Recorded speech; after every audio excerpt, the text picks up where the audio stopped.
Welcome to the Three Martini Lunch. Grab a stool next to Greg Columbus of Radio America and Jim Garrity of National Review. Three martinis coming up. Hey, we're really glad you're with us for the Thursday edition of the Three Martini Lunch. Yes, we have your good, bad, and crazy martinis today, but Jim, we have to start with sweet, sweet vindication for the Three Martini Lunch after 5 long years. Our most loyal listeners will remember that in the summer of 2016, we conjured up the existence of an elite counterterrorism unit based at Walt Disney World, which we colloquially named Disney CTU.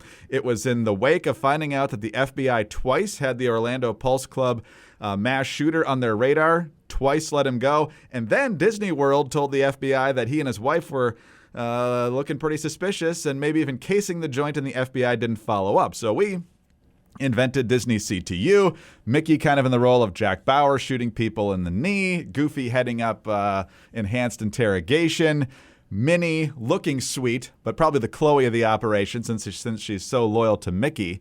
Donald, of course, being the bureaucrat that's constantly upset with what everybody else is doing. But Jim, yesterday, a wonderful listener named Murillo Silva, I probably butchered that, I'm sorry about that, but he retweeted something that was a couple steps further back in the chain that says, "My friend Rodney has accomplished a lot in his lifetime, former CIA analyst on the President's Daily Briefing team, first director of the Walt Disney Company's Global Intelligence and Threat Analysis Department." Jim, somebody's finally listening to us. Our wisdom is finding its way to the halls of the great powers at Disney. I would love to have a cut of the, of the residuals that they're clearly making from this operation. But Disney clearly needed a CTU, and now they have one. Disney, you're welcome. Disney, you are indeed welcome. And yeah, those residual checks, send them whenever you like. We'll let you know. You can send them to Radio America or care of National Review if you like. I think it was I read some of Robert Iger's autobiography, and he begins with his account of the Orlando Pulse nightclub shooter and getting the word that apparently he had thought about going to the House of Blues that is part of the Disney complex down there in Orlando, apparently saw too much security and chose somewhere else. And I guess he was over in China, big surprise, preparing for the opening of a theme park or something like that. He had to fly back and, the intensity of all that kind of stuff. So we've always known that Disney, besides having security guards, as you'd expect at an amusement park, the Disney Corporation with, extensive big activities all around the world, one of the iconic American companies, and presumably a big target for the Al-Qaeda's, ISIS, and, other terrorist groups. It's not surprising that they have a pretty well-developed security organization, but that really is a cool name and really does suggest that something closer to Disney CTU really does exist. That would be great. I suggested yesterday on Twitter that Global Intelligence and Threat Analysis was really the bureaucratic cover for Goofy interdicts terrorist assets. And so I can just picture these raids in and around greater Orlando. Oh, surprise! And then there's the gunfire just erupts and all these narcos and terrorists just get blasted and Goofy's just kind of chuckling there in the corner. Greg, my highly placed sources have observed that when Disney's CTU or counterterrorism organization finds someone who knows that there's a bomb that's been planted or an attack isn't, being prepared but won't talk, they strap him into the "It's a Small World After All" ride, and they just let him on it over and over again until the song drives him crazy and he cracks and he spills his guts and tells them everything. That's enhanced interrogation for sure. I can see Daisy or Minnie running that particular operation because they'd probably actually like that song. But, lots of talent over there at Disney. You got Chip and Dale that find tiny ways to annoy terrorists. I mean, there's just lots and lots of assets there. So we highly congratulate Disney CTU for being created, and hopefully they are able to stop major terrorist threats. But again, seriously, you're welcome. All right, on to our good martini now, Jim. And much more seriously, we head to the U.S. Senate and head with the issue of the genocide in China against the Uyghurs in the Xinjiang province. This is from your colleague Zachary Evans at National Review. The Senate passed a bill to curtail imports from Xinjiang province in China on Wednesday evening, following reports of China's mass internment and sterilization of Uyghurs and other minorities in the region.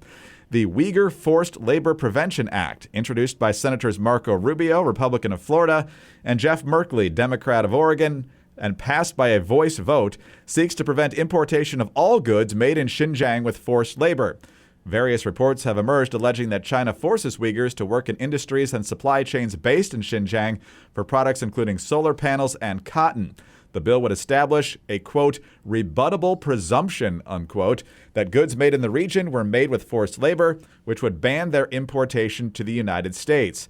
An importer would need to prove that its goods are not made with forced labor in order for those goods to enter the country.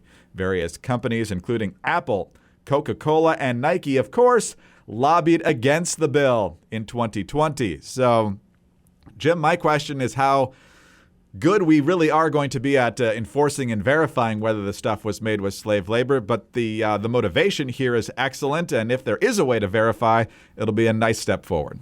Yeah, and I think one of the things that makes this reassuring is that back in like the middle to late June, the Biden administration was reportedly considering, quote, an effective region-wide ban on polysilicon from Xinjiang. Polysilicon is what they use to make solar panels.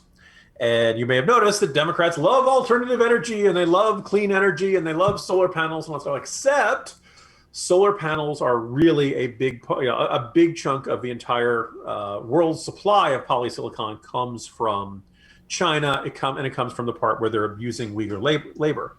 The bad news is the U.S. Customs and Border Protection. The decision from the Biden administration was to bar the importation of silica-based products made by one particular company and its subsidiaries. Now that is the biggest manufacturer of this kind of silicon in the entire world. So like that's a somewhat big deal. But the problem is that there's a half dozen others. And the sneaking suspicion is that if you're an American solar panel company or somebody else who needs polysilicon, you're just going to find it from other companies. And all we're going to do is, shift it from one company using forced labor to another company using forced labor. If you really wanted to do it, you'd have to do a much broader. Maybe you could justify this as sort of like, let's take this step and see how the Chinese respond, but this really isn't going to move the ball that much on the use of forced labor in China. So this action by the Senate does keep the pressure on the administration and basically say, look, we don't think that's nearly enough. You guys are really kind of going at a crawl on this. You don't seem kind of half-hearted about this. I'm glad the Biden administration took the half measure. I'd really prefer it was much more extensive. And the interesting thing is that it sounds like very few companies in the West or really in the rest of the world really know what their supply chain in China is. It's kind of like a black box, and they can't really say with 100% certainty, oh, no, our companies are the good ones. We don't use the companies that do. And the second thing is that if you're buying almost anything from this particular region, the odds that your companies you're working with are not using forced labor in one form or another or being supplied by other companies that are using forced labor is pretty much nil. So really, if we really want to stop this, we'd have to ban from this entire region. The Senate legislation gets us a little bit closer to that, or at least pushes us in that direction and kind of, works against administration complacency on this. Apple, Nike, and Coca-Cola. You mentioned, Jim, that sometimes there's a black hole of knowledge here, so they might not know. But unless you had a pretty good clue, why would you oppose this legislation? Yeah, we're totally sure we're not doing it, but we want to make sure you don't ban it anyway. Right. Well, hopefully this becomes law. Sometimes it's pretty hard to find Democrats willing to make life tougher for the commies. We'll talk about that a little bit in our next martini. But Jim, in the meantime, let's talk about something truly delicious, and that is seafood from the Wild Alaskan Company. Look, you're used to having a lot of choices when it comes to what you eat, but it matters where your food comes from. And look, it just makes common sense. Get your nutrition from nature. The Wild Alaskan Company sources wild-caught seafood from Alaska and the Pacific Northwest, exactly where you would want it from. Wild Alaskan Company delivers high-quality, sustainably sourced, wild-caught seafood, and they bring it right to your door. You can choose from salmon, whitefish, or a combination of both. And every month, there are different specials offers to explore. Each shipment contains premium, wild-caught, individually wrapped portions of delicious seafood that's ready to prepare and easy to cook. Wild Alaskan Company seafood is how nature intended it to be. Always wild, never farmed or modified, and it contains no antibiotics. You can adjust, pause, or cancel your membership anytime. And they offer 100% satisfaction guaranteed or your money back. Get your nutrition from nature with Wild Alaskan Company. Well, I can tell you they've got 100% satisfaction in the Columbus household. We have tried the salmon. It is excellent. Mrs. Columbus and I love salmon, so we've gotten it from a lot of different places over the years. And I will tell you what, this salmon is excellent. You can taste the difference. She, of course, does an excellent job of preparing it as well. But we've had it a couple different times now, and we have loved it every time. And right now, you can get $15 off your first box of premium seafood when you visit wildalaskancompany.com/martini. That's wildalaskan, with an N, wildalaskancompany.com/martini for $15 off your first box. Again, wildalaskancompany.com/martini, and make sure to use our URL to let them know that we sent you, and of course, to get that discount. All right, Jim, we talked about lawmakers turning the screws on the communists in China. Not so much the case when it comes to the left and Cuba. We, of course, celebrated the people having the immense courage to take to the streets of Cuba. But now, of course, the left is reverting to its leftist tendencies and kowtowing to the communists. You've got the Pan American Health Organization, for example, saying, I don't know about these protests, man. COVID might spread in this ridiculously repressive society. And then, of course, you've got the Biden administration saying, don't come here. But, Jim, you highlighted on Twitter this morning, and a lot of people are talking about this, the utterly absurd yet revealing statement from Black Lives Matter on this, as they are all in with the Cubans. Some extended excerpts here, but I think it's worth it. Black Lives Matter condemns the U.S. federal government's inhumane treatment of Cubans. Yeah, it's our fault. And urges it to immediately lift the economic embargo. This cruel and inhumane policy, instituted with the explicit intention, listen to this, of destabilizing the country and undermining Cubans' right to choose their own government, is at the heart of Cuba's current crisis. Since 1962, the United States has forced pain and suffering on the people of Cuba by cutting off food, medicine, and supplies, costing the tiny island nation an estimated $130 billion. So then they claim that this is hampering the effort to deal with COVID. Oh, but there's more. Cuba has historically demonstrated solidarity with oppressed peoples of African descent, from protecting black revolutionaries like Assata Shakur through granting her asylum. She's a cop killer, people. To supporting black liberation struggles in Angola, Mozambique, Guinea-Bissau, and South Africa. Not done yet. Looking to President Biden to end the embargo, something President Obama called for in 2016. So, Jim, revealing on a number of fronts. First of all, that Black Lives Matter is fully commie, if we didn't know that already from their admitted statements from their webpage a long time ago. But the fact that they are calling Cuba this place that is only oppressive because of the U.S. embargo, claiming the Cubans choose their own people, and on and on and on. There's just no basis in reality at Black Lives Matter.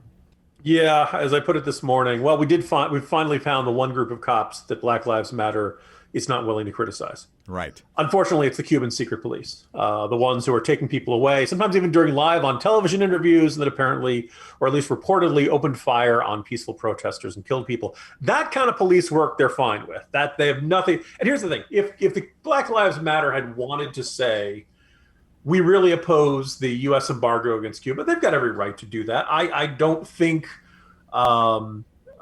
I would keep it in place because I think it is useful for maintaining the squeeze on the regime. But if you want to say, look, it's not really doing any good, the entire European Union trades with Cuba, the rest of the world trades with Cuba, our embargo isn't really doing that much to hinder the regime.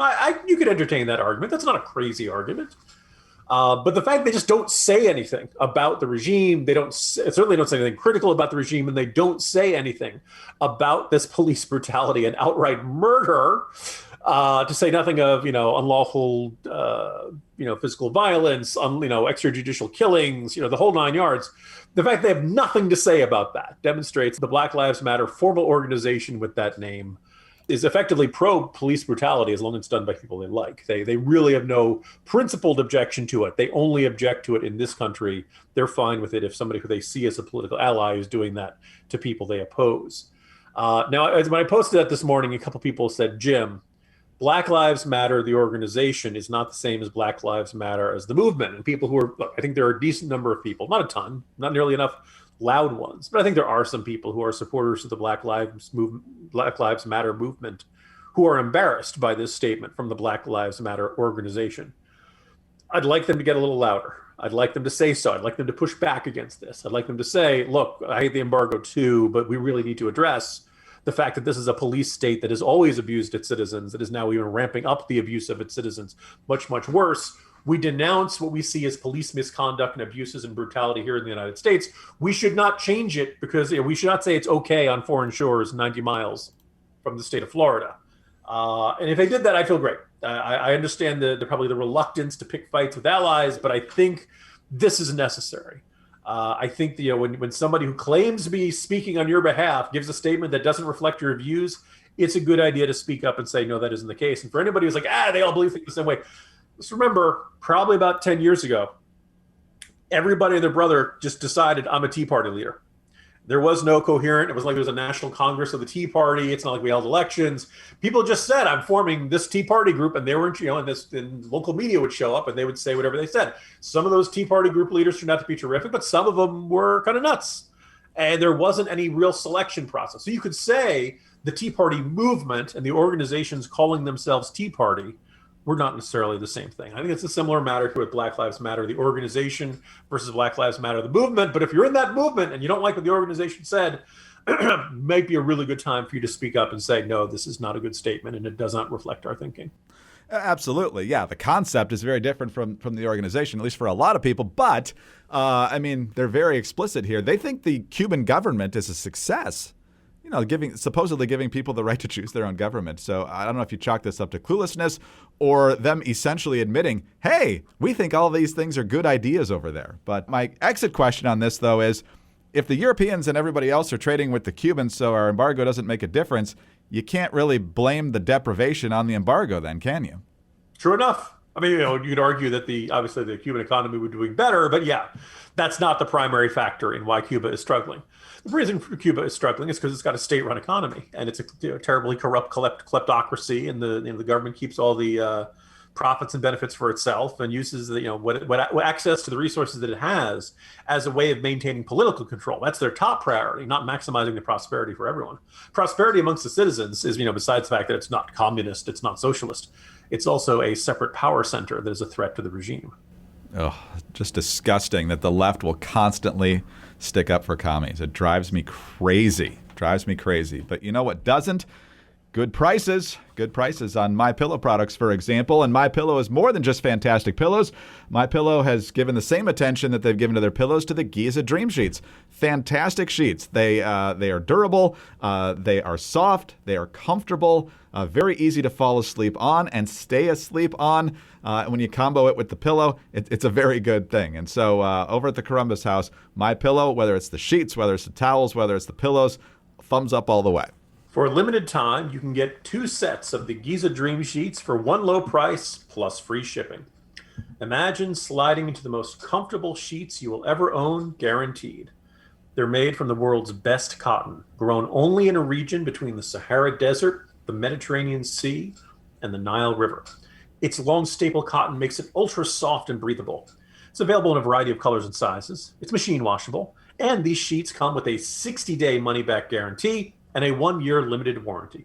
So visit MyPillow.com and use the promo code Martini at checkout or call 800-874-0104 for 2 sets of Giza Dream Sheets for one low price plus free shipping.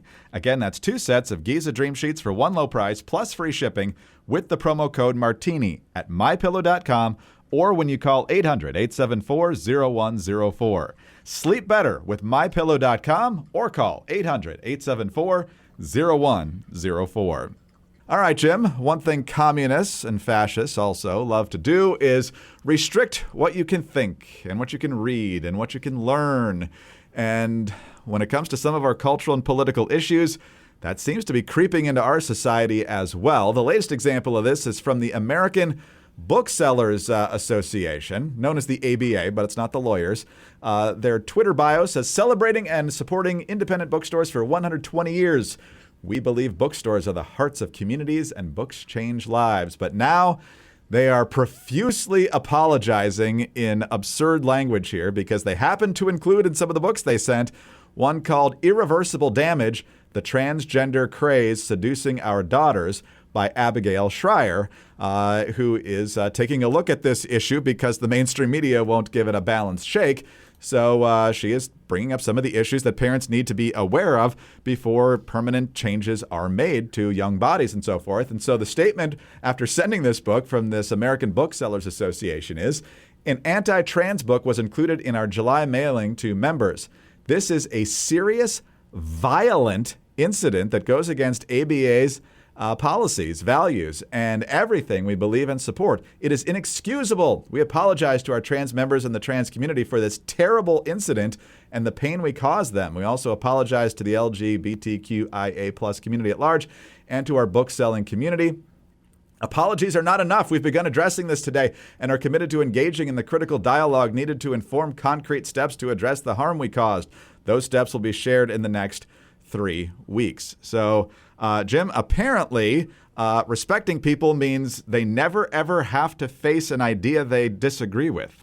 I guess apparently we're going to change it to the American Not Selling Books Association because they don't want to sell this book anymore. You know, like my whole, I thought the whole point of the American Booksellers Association is that they'd want to sell books.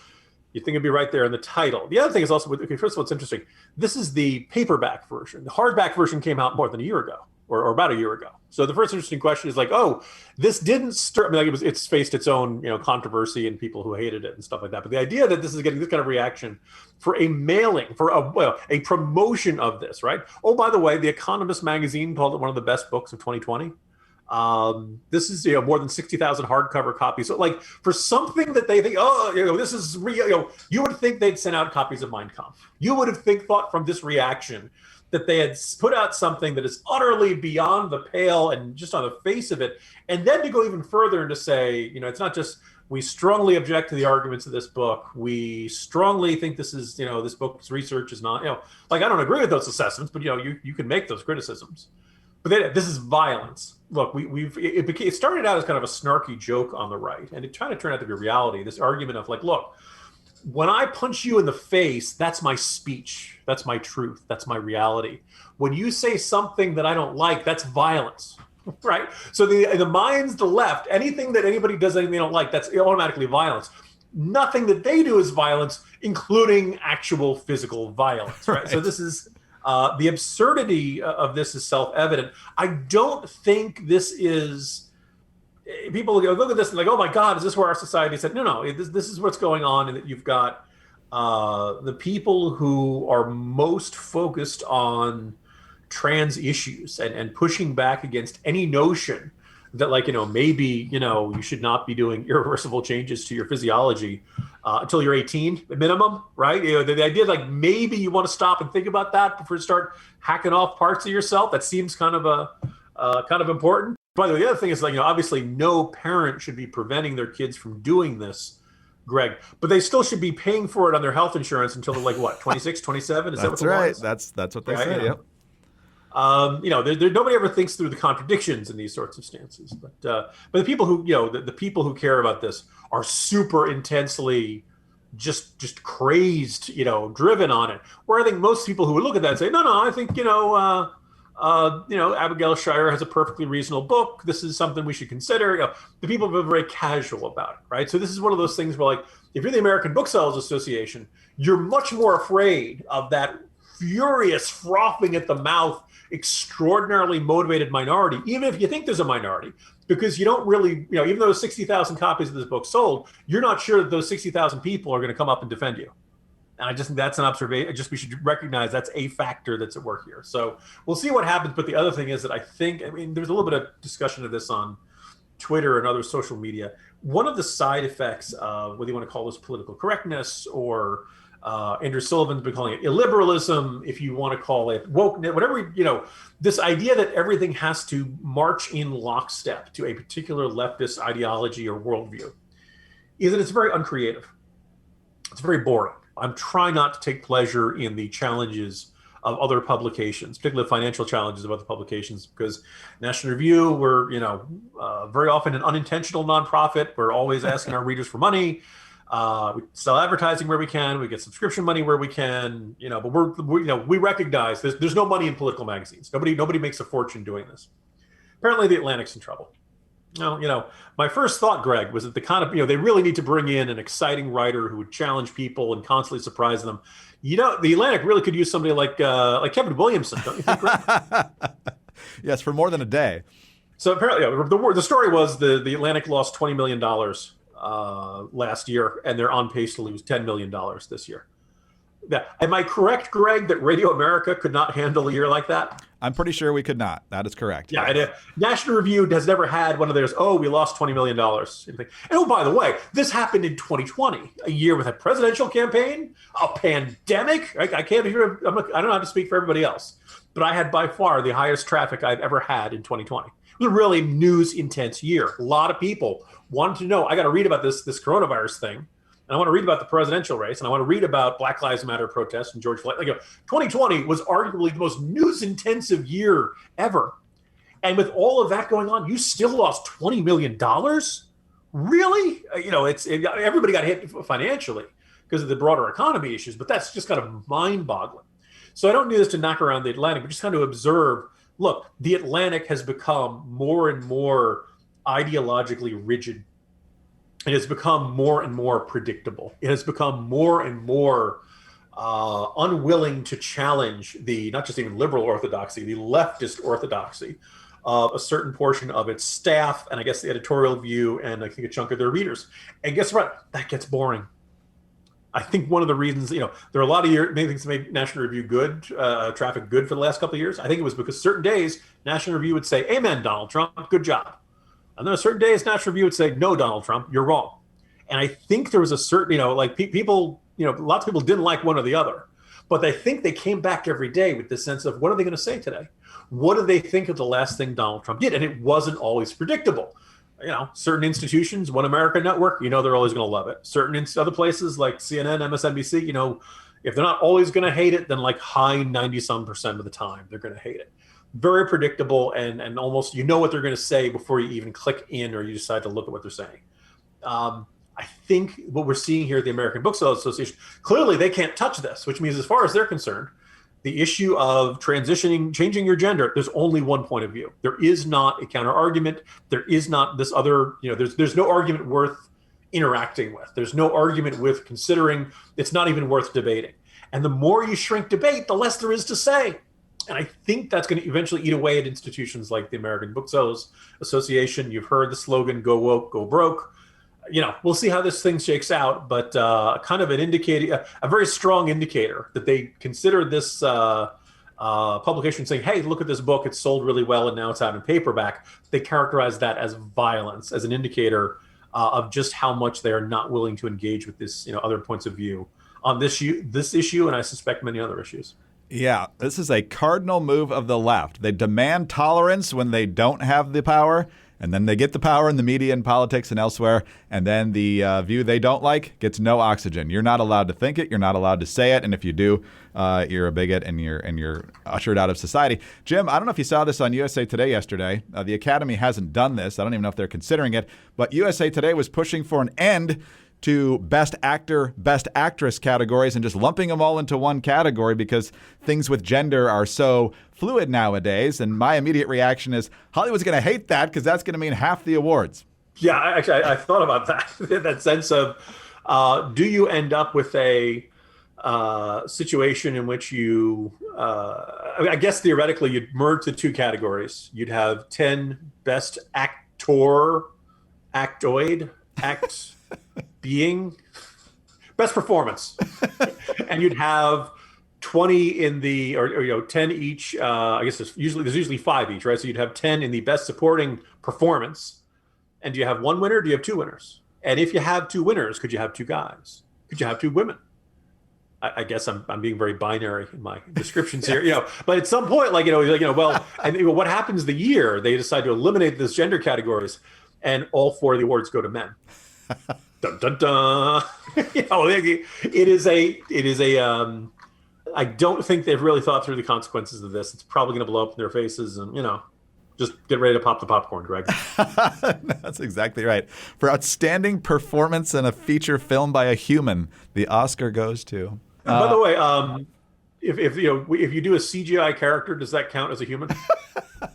Well, Carrie Fisher is going to. I say that, but people have pointed out that I think Andy Serkis, the guy who was in the Lord of the Rings stuff, and he's done a whole bunch of movies in which he is the motion capture figure for these things. So the idea is that he goes and does it. He's got all the dots on him, and they use that. Or what Brolin did playing Thanos in. The idea that like an actor does a performance, and then they go in and they basically put CGI over his face to create a CGI character that looks and moves like a normal person. And people have kind of argued whether that deserves its own category. And I'd be fine with something like that. I think that's the direction you go in, where you recognize that because of technology, your definition of what a good performance is different.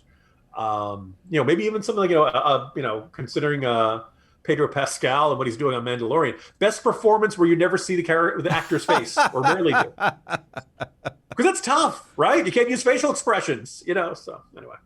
If you really want to, expand the categories or alter, you can do that, but that wouldn't necessarily be in a woke way. That would just be an acknowledgement of how the craft of filmmaking and TV making is changing. Good discussion. Jim, have a great day. Tomorrow's Friday. Can't wait, Greg. Can't wait.